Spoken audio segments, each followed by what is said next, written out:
చూసుకొని వాళ్ళతో నేర్పించి ట్రైనింగ్ ఇచ్చిర్రు అధ్యక్ష 2 రోజులు. మరి వాళ్ళ ట్రైనింగ్ చక్కగా ఇచ్చింటే బాగుండేది కదా అధ్యక్ష. అధ్యక్ష మేము ఒకటే అంటున్నాం అధ్యక్ష, ఆ రోజు రైతు కళ్ళల్లో ధైర్యం లేదు. ఉమ్మడి ఆంధ్రప్రదేశ్లో తెలంగాణ ప్రాంతంలో కళ్ళంలో ధాన్యం లేదు.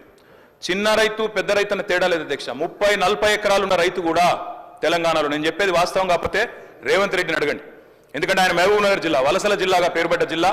ప్రతి సంవత్సరం 14 లక్షల మంది వలసపోయే జిల్లా.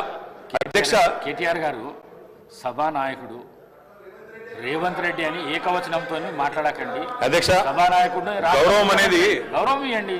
రైట్, గౌరవం అనేది అధ్యక్ష, గౌరవం అనేది ఇచ్చిపుచ్చుకోవాలి అధ్యక్ష. ఇస్తాం, మేము కూడా ఇస్తాం.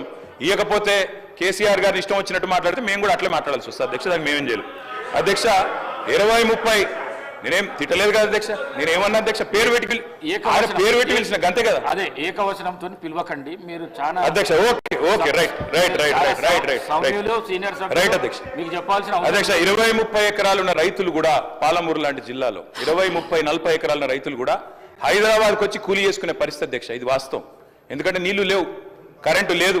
అట్లాంటి పరిస్థితుల్లో రైతులు కూలీలుగా మారి అడ్డా మీది కూలీలుగా ఇక్కడ హైదరాబాద్లో పనిచేసిన దుస్థితి. అందుకే మేము 20 ఎకరాలు 10 ఎకరాలు 12 ఎకరాలని కోతలు పెట్టలేదు అధ్యక్ష.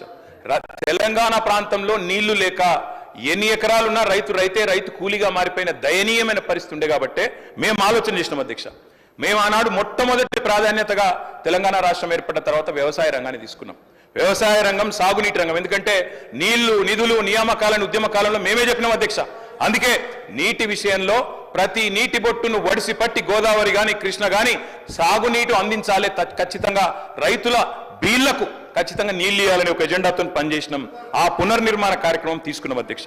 అందులో భాగంగానే అధ్యక్ష, రైతు చల్లగా ఉంటే పల్లె చల్లగా ఉంటుంది అధ్యక్ష. పల్లె కూడా అందరూ బాగుంటారు. ఎందుకంటే గ్రామీణ ఆర్థిక వ్యవస్థకు రైతు కేంద్ర బిందువు. ఆ రైతు బాగుంటే రైతు చుట్టూ అల్లుకున్న అన్ని కుల వృత్తులు బాగుంటాయి అధ్యక్ష. ఆ ఉద్దేశంతోనే వ్యవసాయాన్ని స్థిరీకరించాలనుకున్నాం. మేము రైతు బంధు పెట్టింది ఊరికైనా పెట్టలేదు అధ్యక్ష.